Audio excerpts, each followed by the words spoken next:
Okay,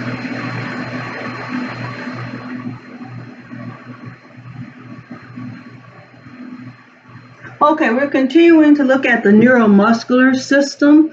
And the first thing we're going to look at is going to look at the muscles. We're going to look at the muscles in the arms, and we're going to look at the muscles in the legs. The main thing we want to notice is we want to look at both arms. We want to look at both, and we want bilateral symmetry. We don't want one arm bigger than the other or anything like that. So her muscles seem to be they're bilateral. There's bilateral symmetry here. We want to look at the joints because we don't want to see maybe any swelling at the joints or anything. So both joints, and there's no swelling in either joints, wrist or at the elbow. So size, contour. Then we want to assess muscle strength. We can simply do that by having her to push against me with her left hand as hard as you can.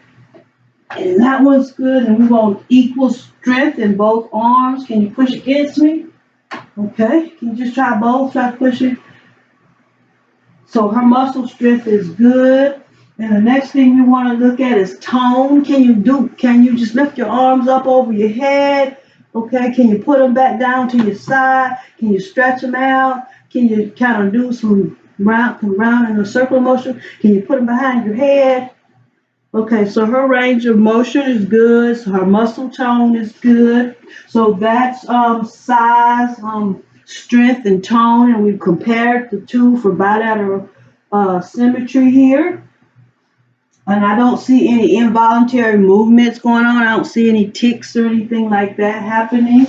The next thing we're going to check under motor is motor sensory is we're going to do a cerebellum assessment. Basically, we're looking for any ataxia here. So we're looking at the cerebellar function. So I'm going to need the patient to get up. And I'm going to simply ask her to just walk across the floor. There's about 20 feet there. And I see a normal gait. I see tandem movement of arms along with the legs there. So, and I don't see any stumbling or any staggering or anything going on. So I'm going to also check next thing for tandem walking. Basically, I'm going to ask you to do like a heel toe walk for me there. And she's pretty good at that. I don't see any staggering or loss of balance. It's not shaky. Can you come back to me? Heel toe. She's basically keeping pretty much straight line there. That's the tandem walk. Next thing we're going to check is the Romberg test. We're looking at balance here. I want to ask you to close your eyes, look straight ahead, close your eyes, and can you kind of just put your arms out to the side a little bit? Basically, we want to make sure that when she does this, she doesn't stagger or fall over, and she's pretty good. So there doesn't seem to be any cerebellar damage there. So that's the gait, the tandem walk, the Romberg test. I'm just going to ask her to hop in place if she can on that. Yeah, can you hop in place? Okay, can you do it on the other leg? Okay, then switch legs for me and hop on that one. Yes. Okay, so she's not the greatest at that, but she doesn't seem to have any. Can you bend? Can you like hold on to this and like bend your knee? Yeah, bend one at a time. Okay, and then turn and maybe bend the other one. Knee bending. Okay, so she doesn't seem to have any problems with that. She's not acting as if she's going to fall over or anything with that. So that's the shallow knee bend and the hopping in place. The next thing we're going to be looking at is coordination. So you can have a seat now. So we're going to look at coordination. So we're going to do what we call rapid action movement, where I'm going to ask you to put your hands palm down on your thighs, and I'm going to need you to do this. She's wonderful at that. I don't see any issues with that. It's normal, so that would mean normal cerebellar function.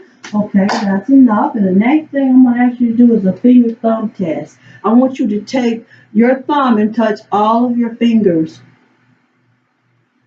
Both, okay, that's great. Do it with the other hand. Okay, next thing we'll do is a finger to finger test where she's going to touch my fingers. We'll do that hand first. Touch my finger, the tip of my finger. Just touch my finger. Mm-hmm. Touch my finger. Touch my finger. Mm-hmm. Touch my finger. Touch my finger. Here. Here. Here. Let's do it with the other arm. Here. Yes. Here. Here. And here. Okay, wonderful. And the next thing we're going to do is finger to nose. I just want you to put your arms out and touch your nose. Yeah. Can you do it with the other arm?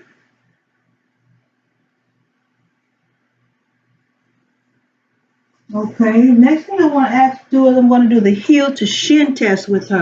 And I'm going to need you to lie down on the bed. And I want you to take the heel of your right leg, and I just want you to run the heel of your feet down your shin, just down your leg.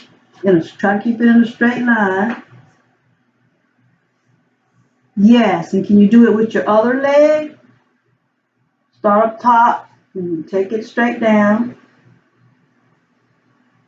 Yes, and she did keep a straight line. Her heel didn't fall off of her shin or anything like that.